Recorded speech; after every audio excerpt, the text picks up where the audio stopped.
Key races in Texas are heating up a little more than a month before November's midterm elections. Republican Senator Ted Cruz and Democrat challenger Beto O'Rourke canceled their second of three scheduled debates this weekend after Cruz headed to Washington for the hearing of Brett Kavanaugh's sexual misconduct allegations. When Cruz found out he could still make the debate, O'Rourke declined, saying it was too late.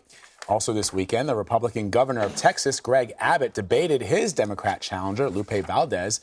Abbott maintains a significant lead in the polls. Aman Bathija is the political editor for the Texas Tribune. He joins us now from Austin, Texas. So, Aman, in place of a scheduled debate with Ted Cruz, Beto O'Rourke took to Facebook Live yesterday to speak to supporters. What did we hear from him, and what has been the response from the Cruz camp?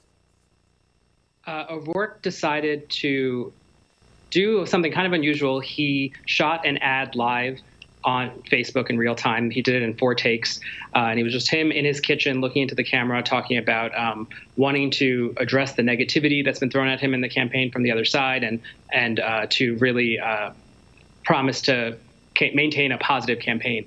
What the Cruz people have been pretty upset about was that they tried to, as you mentioned, reschedule this to revive this debate when it turned out that Cruz wasn't going to have to be in D.C. on Sunday. And O'Rourke's team said he was busy. He had made other plans.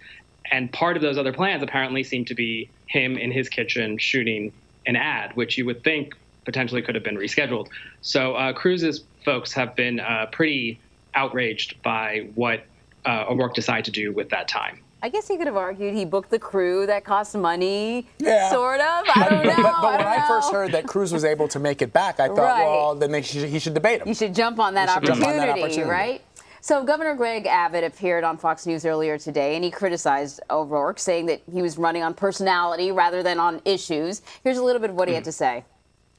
Listen, he's been a cult-like, very popular figure the way that he's run the campaign, but you don't vote on cult. You don't vote on personality when you get to the United States Senate. You vote on the issues, and you pointed out some of them. He's talking about wealth redistribution through the imposition of more taxes. He's talking about open borders in this state, which most Texans are hostile to. Listen, they don't want the George Soros policies here in the state of Texas. And the other topic that you guys were talking about just before, United States Supreme Court appointees. We want to make sure here in Texas that people will be appointed to the United States Supreme Court who hew to the United States Constitution as opposed to just making up the law.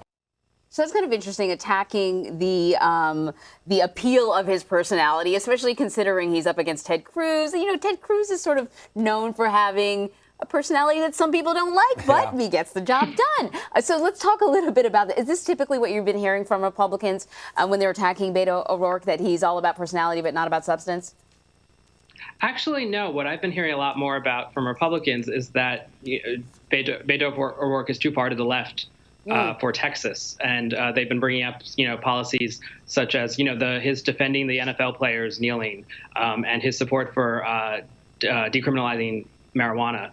That those are the issues that they think will make him kind of toxic to a large enough portion of Texas voters that he's not electable in Texas. So is that legit? That seems like that could be a legitimate critique. I mean, I know there's been a lot of talk about Beta, but it is Texas after all. I mean, when's the last time that you've seen Texas elect a Democratic senator, right?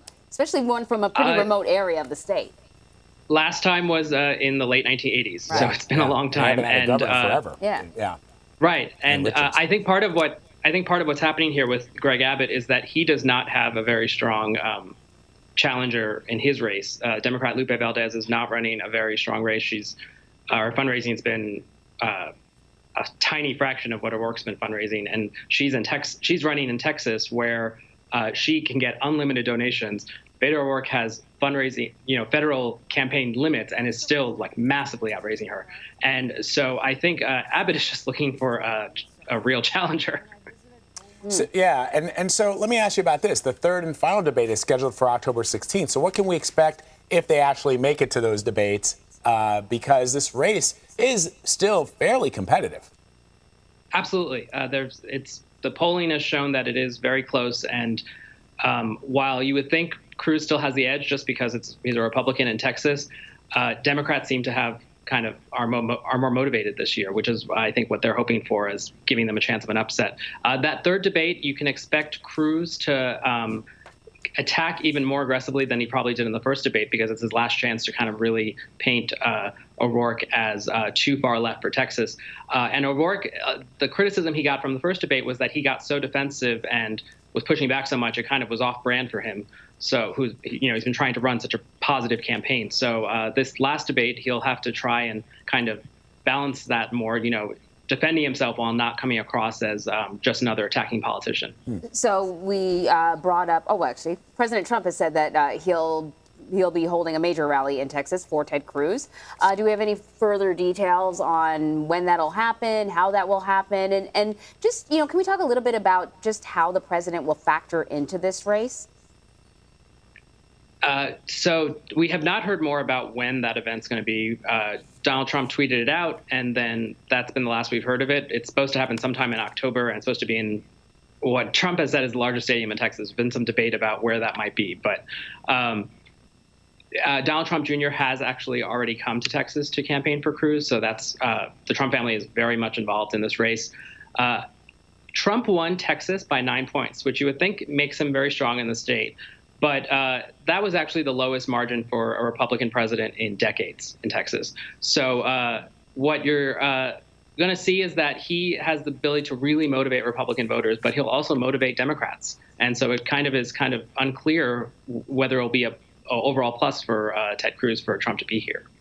So that's really fascinating. I guess what is you were saying earlier, Anne Marie, that look, it's Texas, and Texas is a fairly predictable red state. But what would it take for Beto O'Rourke to get across that finish line? What does he need to do? What does he need to show the voters of Texas? What Democrats have been faced with cycle after cycle is that not enough Hispanics come out and vote in Texas. The line you always hear is Texas isn't a red state, it's a non-voting state. So if Beto O'Rourke can effectively boost Hispanic turnout, a Democratic supporting Hispanic turnout significantly, that would be what could potentially push him over the finish line. But if he loses, especially if he loses by a lot, what's probably going to be in the postmortems you're going to hear is that Hispanics did not turn out. All right, Iman, thank you very much.